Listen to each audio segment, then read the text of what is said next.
Hello dear students, welcome in ASC starter. Dear student, मैं आपसे इस वीडियो में पास प्रमोशन पॉलिसी के रिगार्डिंग बात करने जा रहा हूँ क्लास 11th को।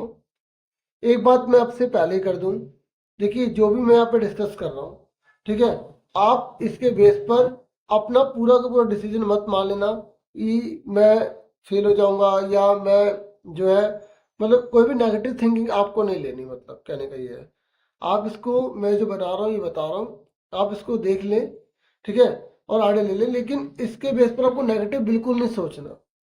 मेरी बात सुन रहे ना मैं क्या कह रहा हूँ? क्योंकि रिजल्ट आने से पहले ही हम रिजल्ट के बारे में ऐसे कुछ भी परसेप्शन नहीं बना सकते, ठीक है। बाकी पास प्रमोशन पॉलिसी के बारे में आपने बोला था, वो मैं यहाँ पर वीडियो लेकर आया हूँ, आप इसे ध्यान से समझ लीजिए कि क्या क्राइटेरिया रहने वाला है, कौन बच्चा कैसे पास होता है।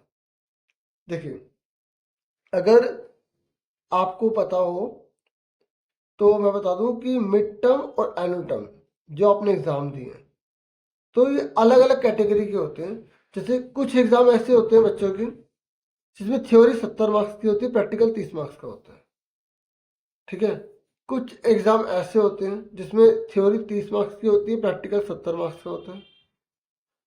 कुछ एग्जाम ऐसे होते हैं बच्चों के, सब्जेक्ट ऐसे होते हैं जिसमें थ्योरी 60 मार्क्स से प्रैक्टिकल 40 मार्क्स का होता है, ठीक है। और कुछ ऐसे होते हैं जिसमें थ्योरी 80 मार्क्स की होती है, ठीक है, और उसमें प्रैक्टिकल वगैरह नहीं होता। तो उसमें जो है ना, अगर प्रैक्टिकल वगैरह होता भी है तो वो 20 मार्क्स में होता है, एएसएल या प्रोजेक्ट इंटरनल असेसमेंट, इस तरीके से होते हैं। तो ये जो है ना अलग अलग कैटेगरी आप देख सकते हैं।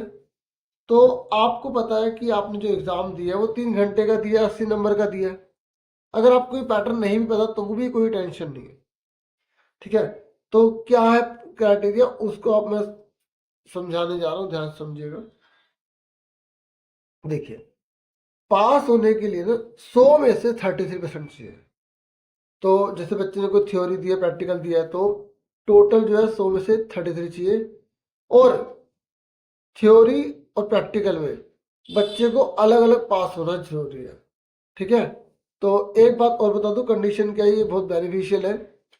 यहाँ पर कंडीशन ये है कि जो बच्चा फाइनल टर्म के जो एग्जाम दे रहा है ना, फाइनल टर्म के जो आपने 80 नंबर का पेपर दिया है, उसमें आपको ना थ्योरी में 25% लाने जरूरी है, ठीक है, ऐसी प्रैक्टिकल में भी।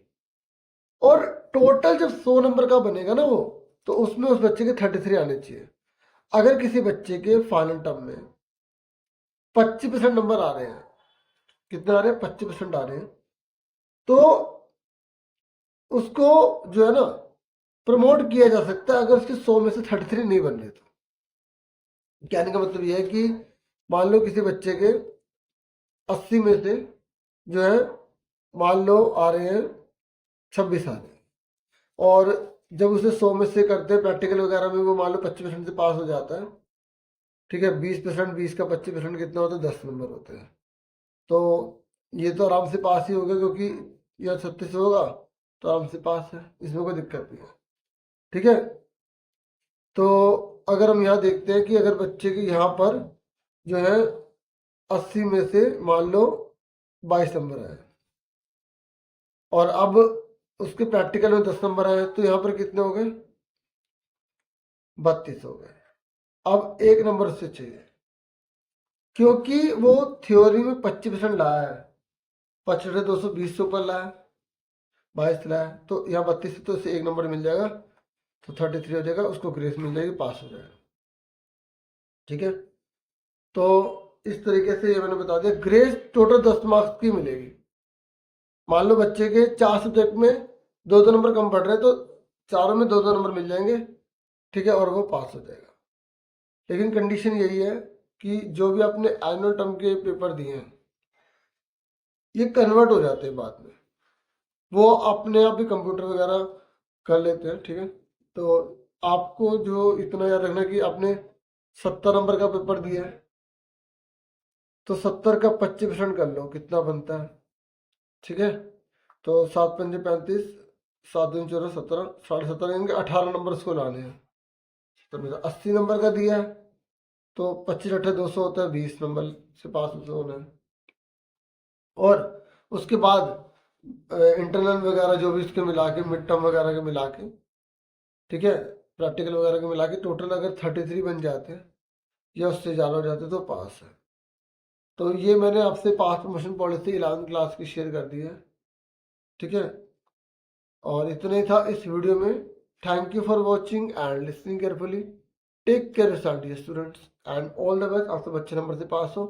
पर मैं एक बात और बोल दूँ, पहले से बिल्कुल भी अनुमान मत लगाना कि आपका रिजल्ट कैसा रहेगा कैसा नहीं रहेगा, जब तक फाइनल रिजल्ट आपके हाथ में नहीं आ जाता।